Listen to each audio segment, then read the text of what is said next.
దేవుని ప్రేమ చాలా గొప్పది. ఒక మనుషుడు దేవుని రాజ్యం శోధించాలి, ఆనందించాలి. దేవుని యొక్క ఉద్దేశ్యం.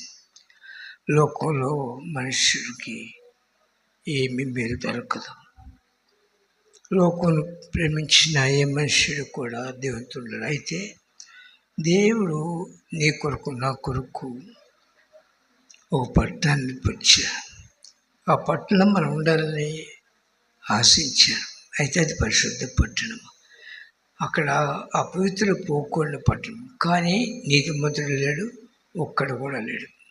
అందరూ పాపం చేసిన వారే, అందరూ పాపం చేసి చెడిపోయిన వారే. అయితే అలాంటి వారిని దేవుడు పిలిచినాడు. రండి, నేను మీకు విశ్రాంతిని ఇస్తాను, సంతోషాన్ని ఇస్తాను. ప్రతి ఒక్కరికి ఆహ్వానం ఉంది. అక్కడ ఆ ఆహ్వానంలోకి వెళ్ళాలంటే దేవుని వాక్యం వింటున్న ఒక మనుషుడు వాక్య ప్రకారము హృదయాన్ని సిద్ధపరచుకోవాలి. అది సామెతల గ్రంథకర్త 11వ అధ్యాయంలో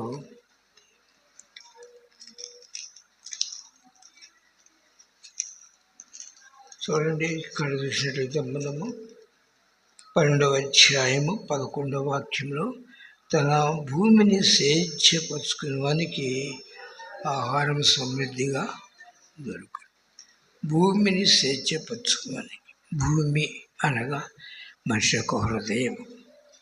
ఈ హృదయమును ఏ మనిషి అయితే పట్టుకోగలుగుతాడో, సేద్యం చేసుకోగలుగుతాడో ఆ మనిషి ధన్యుడు. అయితే సేద్యం చేసుకోవాలంటే జ్ఞానం కావాలి. లోక జ్ఞానము మనిషిని పాడు చేస్తుంది. పరలోక జ్ఞానము, ఈ పరలోక జ్ఞానం కావాలంటే ఒక మనుషుడు దేవుని దగ్గర కూర్చుని భక్తి విషయంలో సాధకం చేసుకోవాలి.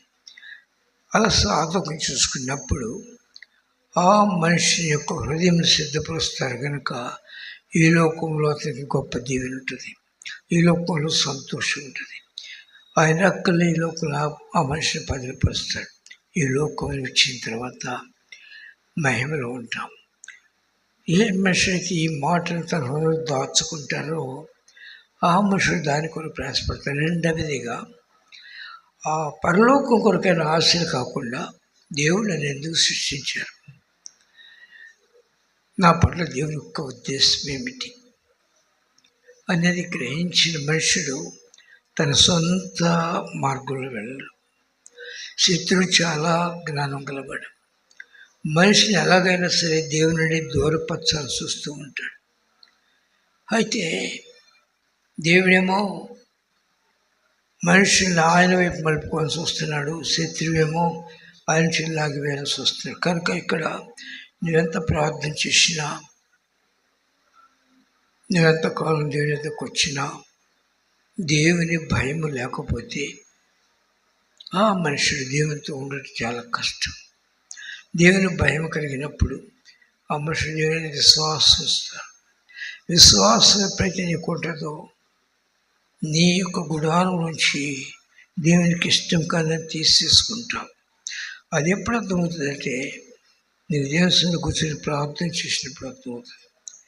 నిన్ను పరిశీలన చేసుకోవాలి. దైవభక్తి ఇప్పటి జీవితంలోనూ రాబో జీవితంలో వాగ్దానంతో కూడిన అందరూ అది అన్ని విషయంలో ప్రయోజనకరం. ఈ ప్రయోజనకరమైన దాన్ని నువ్వు పొందవనంటే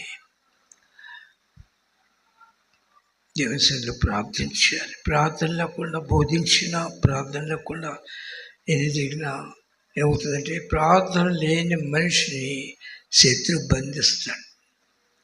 కనుక అతను వెళ్ళే మార్గం సరైన మార్గం ఎంచుకుంటాడు. అతను ఎంచుకున్న తర్వాత అతనితో పాటు అనేకులు పాడు చేస్తాడు. శత్రువు బలం ఎక్కువ.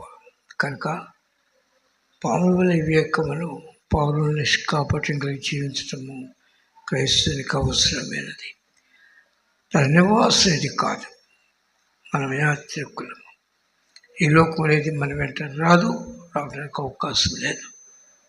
కనుక మన నివాసానికి మనం వెళ్ళాలంటే ఆ యొక్క పట్టణం యొక్క రాసు పరిశుద్ధుడు ఆయన నా కొరకు ఎన్నుకొరకు వచ్చినాను, తన ప్రాణం పెట్టినాడు. గ్రహించినప్పుడు నీవు ఆయన మీద విశ్వసించి ఆయన వెంట నడుస్తావు. ఆయన వెంట నడిచినప్పుడు నిత్య జీవన కోసలు అవుతావు. ఎప్పుడైతే ఆయన వెంట నడుస్తారో ఈ యూనిటీ వస్తే గుర్తుపెట్టుకోండి. ఎందుకు? ఆయన ప్రేమమయుడు, ఆయన ధైర్యవాడు, ఆయన త్వరపడి మాట్లాడేవాడు కాదు. అందరి దగ్గర తీసుకుని ఓదార్చేవాడు. అది అర్థం చేసుకున్నప్పుడు ఆయన సన్నిధిలో ఎవరైతే ఎక్కువ సమయం ప్రార్థన చేస్తూ ఉంటారో వారి హృదయం దేవుడు తెరుస్తూ ఉంటాడు. హృదయం తెరిచినప్పుడు దేవుని హృదయంలోకి ఆహ్వానిస్తాడు, కానీ లోకాన్ని ఆహ్వానిస్తలేడు. ఇది అపోస్తలుల కార్యాలు తీయదు, సమయం లేదు.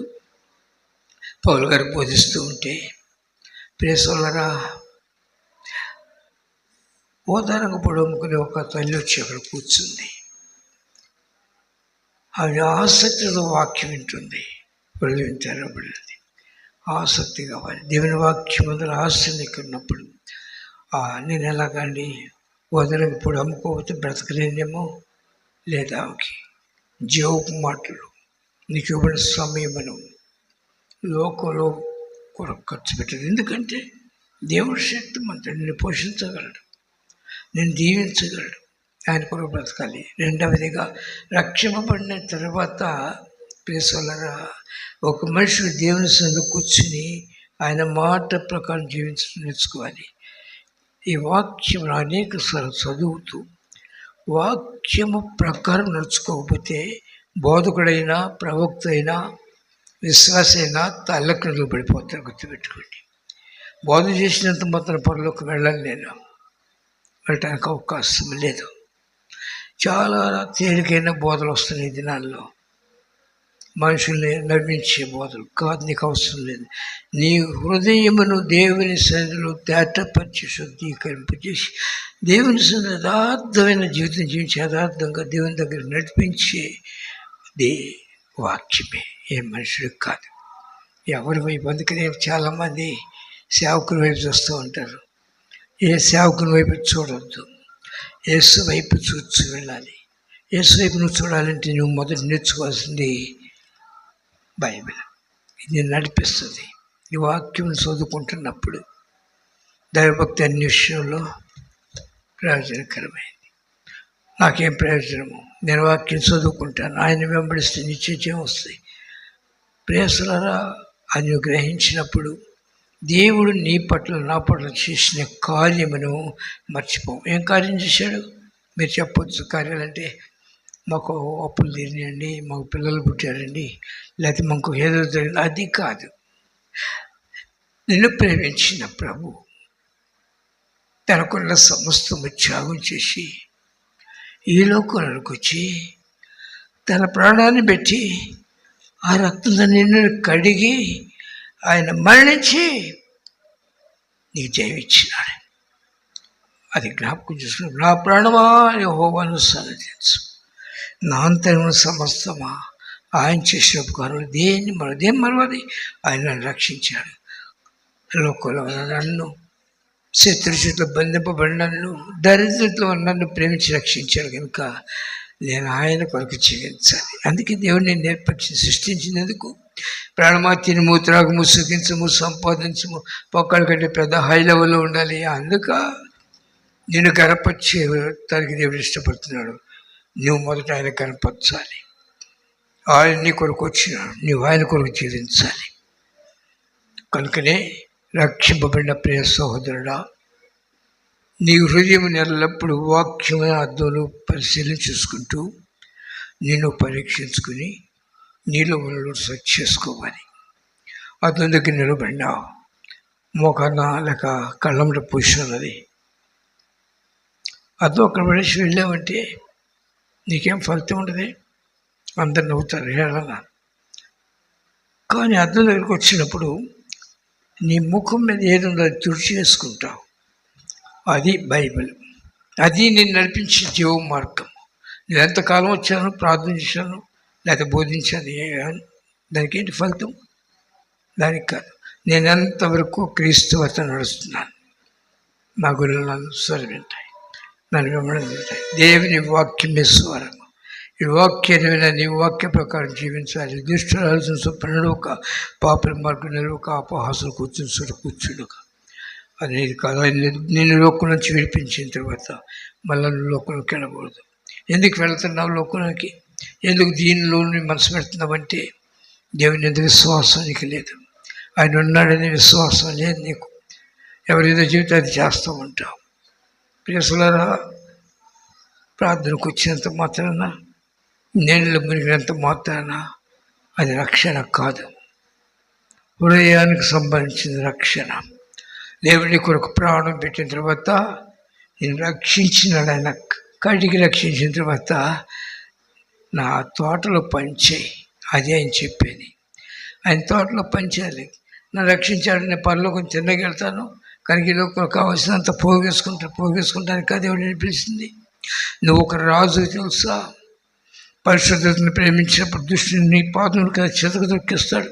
నువ్వు దేవుని వైపు చూస్తే అన్ని విషయాలు దేవుడు దీవిస్తాడు. నీకేం కొరత చేయడు. మా నాన్నగారికి ఒక 20 ఎకరాలు ఉంది. అదంతా నాకు ఇస్తాడా లేకపోతే మీకు ఇస్తాడా? ఎవరికి ఇస్తాడు? మా నాన్న నాకే ఇస్తాడు. మా నాన్న సమస్తం కలిగినవాడు, ఆయన సమస్తం సృష్టించినవాడు. ఆయన నన్ను పోషించకుండా మానడు. శ్రేష్టమైన గోధుమలతో పోషిస్తాడు సెలవిచ్చిన దేవుడు. నేను పోషించలేడా? ఎవరికి భయపడాలి? ఎందుకు భయపడాలి? దేని కొరకు ప్రయాసపడాలి? ప్రయాసపడితే నా తండ్రి నన్ను ప్రేమించి లోకంలో నా కొరకు ప్రాణం పెట్టానుక నేను ఆయన కొరకు బ్రతుకుతాను. బ్రతుకుడు క్రీస్తే, ఆయన కొరకే బ్రతుకుతాను. నాకు ఆయన అంతకాలం సమయం ఇస్తే అంతకాలం నేను ఆయన కొరకే జీవిస్తాను. ఇటువంటి తిరిగే స్వభావము, గాలి కబుర్లు, గాలి మాటలు నీకు కావాల్సింది. సువార్త ప్రకారం హృదయాన్ని కట్టుకుంటే నీకంటే గొప్ప భాగ్యవంతుడు లేడు. ప్రేసలారా, శద్రకు, మెషకు, అబేద్నెగోను దేవుడు ప్రేమించి ఆ యొక్క దేశం కాలిపోతూ ఉంటే శత్రువు ఆ దేశాన్ని కాల్ చేసినప్పుడు శత్రువు చేతి నుంచి ఆ 4 యవనస్తులను విడిపించినాడు దేవుడు. విడిపించిన తర్వాత వారు బబులోను రాజ్యంలోకి వెళ్ళినారు. అక్కడ వారిని పోషించి మంచి ఆహారం పెట్టి పోషించాలని ఆ రాజు అక్కడ ఆజ్ఞించినాడు. ప్రేసల అనగా వీరి దేవుని బిడ్డలు వీరిని దేవుని తప్పించి అపవిత్రపరచాలి. అది శత్రువు ప్లాన్. రాజుకు తెలియదు, అది శత్రువు ప్లాన్. అది కనుక వీరిని అపవిత్రమైన ఆహారం పెట్టి దేవుని తొలగించాలి. అక్కడ దేవుడు కాపాడాడు, వీళ్ళని విడిపించాడు. కనుక వీళ్ళు ఇక్కడ గనులు కాపోతున్నారు, వీళ్ళు గనులు కాకుండా చేయాలంటే అపవిత్రపరచాలి. కనుక రాజును పట్టుకుని రాజు ద్వారా అపవిత్రమైన ఆహారం పెడుతున్నాడు. రాజు గురించి ఆహారము, మొత్తుపానీయాలు అన్నీ ఇస్తున్నాడు. రాజుకి తెలియదు అది శత్రువు చేసే పని. తెలిసిన సేవకుని నన్ను పట్టుకోవచ్చు ఒక్కోసారి బుద్ధిహీనుగా ఉంటే, పట్టుకుని మిమ్మల్ని అందరి మార్గం తప్పించవచ్చు. వారు ప్రవేశింపని వారు. వాక్యమును జాగ్రత్తగా ఆలోచించేస్తే నీ జీవితం ఆయన చేతులు పెట్టుకుంటావు. ఆయన పాసంలో అంగలారుస్తూ ఉంటావు. వచ్చి చెప్పిన మాకు అవసరం లేదు, మా దేవుడు పరిశుద్ధుడు, మేము ఆయన తప్ప దీన్ని సేవించు, మాకు ఆయన మంచి ఆహారం ఇస్తారు చాలు. ఈ లోకంలో ఈ విద్య కొరకు, ఈ ఆహారం కొరకు నా జీవితాన్ని పాడు చేసుకోను. లోకంలో ఉన్న ఈ పేరు ప్రఖ్యాతుల కొరకు, లోకంలో ఉన్న ఈ వ్యర్థమైన క్షయం అయిపోయేదాని కొరకు నా ఆత్మీయ జీవితాన్ని నేను పాడు చేసుకోలేను. ప్రేసలరా, వారు 4 యవనస్తులు చెప్పిన పరిశీలించి మా మొక్కలు 7 మొక్కల కంటే ప్రకాశిస్తాయి. లోకస్తుల ముఖం కంటే నీ ముఖం ప్రకాశిస్తుంది. లోకస్తుల కంటే నేను దీర్ఘాయుష్మంతుడిగా చేస్తాడు. లోకస్తుల కంటే నేను ఆరోగ్యవంతుడిగా చేస్తాడు. ఎప్పుడు ఆయన రెక్కలు నువ్వు ఉన్నప్పుడు. ఆయన రెక్కలు ఉండకుండా నేను ప్రార్థన చేస్తున్నాను, దేవుడు నన్ను దీవిస్తాడంటే దీవిస్తాడు. దేవుడు అలాంటి వాడు కాదు. నిన్ను దీవించాలి, ఈ లోకంలో పరలోకంలో కూడా దీవించాలంటే నువ్వు దేవునికి ఇష్టడుగా ఉండాలి. మా నాన్న నేను చూడలేదు, ఆస్తి ఇచ్చాడు, చూడలేదు, పో ఆస్తి పెట్టావు ఇంకా నేను చూడను అన్నాడు. ఏం చేస్తాడు? ఇది తీసుకెళ్ళి ఇంకొకరికి ఇస్తాడా?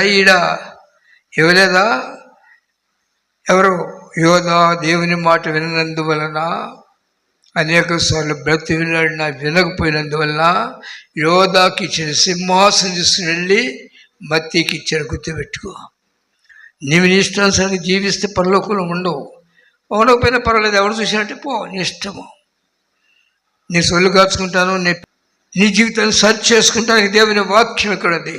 సత్యవేద గ్రంథమో ఆహా చదువా చక్కని గ్రంథమో, దీని చదువు వరే ధాన్యులో.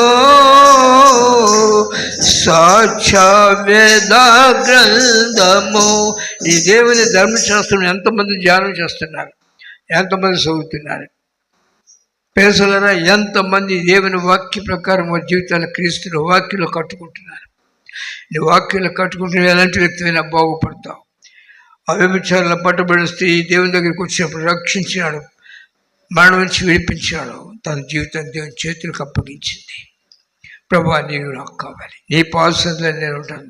ఆయన దగ్గరికి వచ్చింది. లోకాసువార్త 10వ అధ్యాయం 39, 40 ఆ వాక్యాలు మీరు చూసినట్లయితే, ఆయన ఆమె ఇంటికి వెళ్ళినప్పుడు మరి ఆయన పాదసన్నిధిలో కూర్చుంది.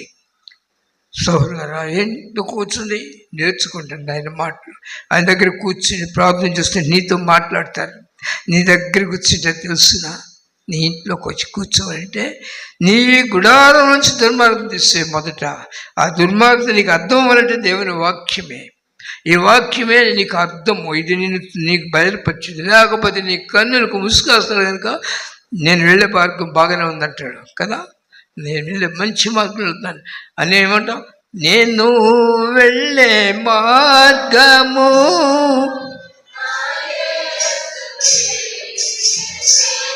ఎంతమంది తెలుసు? నేను నడిచే మార్గము, నేను మాట్లాడే మాటలు, నా హృదయము సమస్తము నా దేవుడు ఎరుగున్నాడు. ఎంతమందికి తెలుసు? ఎరిగి ఉన్నాడని తెలిస్తే భయంతో కొడుతూ నీ జీవితాన్ని కాపాడుకుంటావు. ఆ బబులను చేసిన ఎవ్వరు లేరు, హాయిగా బ్రతకొచ్చు. బ్రతికినారా? అవసరం లేదు. నా దేవుడు నన్ను మన నుంచి విడిపించినారు. ఈ లోకంలో కొంతకాలం యాత్ర చేసేంతకాలం ఆయన తోటలో పనిచేస్తాను. నన్ను ప్రేమించడానికి ఆయన నామానికి మహిమ తేవాలి, ఆయనే కనపరుస్తాను. నా దేవుడు గొప్పవాడు, రండి వచ్చి చూడండి, రక్షించగల సమర్థుడు. ఆ పవిత్రమైంది అంటుకోలేదు. ఎక్కడ పోతే అక్కడ వంగిపోవడం కాదు కావాల్సింది. దేనికి పడితే దానికి వంగిపోయి నిన్న దేవుడు లోకం నుంచి ప్రత్యేకించిన తర్వాత ఆయన వంగిపోకూడదు, మనుషులకు వంగకూడదు. ఎందుకు? ఏ నరుడు నీ కొరకు ప్రాణం పెట్టినాడు, వారి ప్రాణం పెట్టినాడు, నీ ఆయన ప్రాణం కాపాడినాడు కనుక కూర్చొని ప్రార్థన చేస్తూ పవిత్రమైందని అంటుకోలేదు. ఆ సమయంలో ప్రేసలరా అక్కడ ఎదుగుతూ ఉన్నారు, అద్భుత కార్యాలు చూస్తున్నారు, కలభావాలు చెప్పారు. దేవుడు పరలోకపు జ్ఞానం వారికి ఇచ్చినాడు. ఇవన్నీ వారి హృదయంలో ఉన్నాయి. వారు ఎదుగుతున్నారు, రాజాస్థానంలో గొప్ప మంచి ఉద్యోగాలు వచ్చినాయి. అయితే శత్రుని దశను తెలిసిన వీళ్ళని ఎదగటానికి వెళ్ళలేదు, వీళ్ళని పాటు చేయాలి. కాక మనసు తప్పాలి.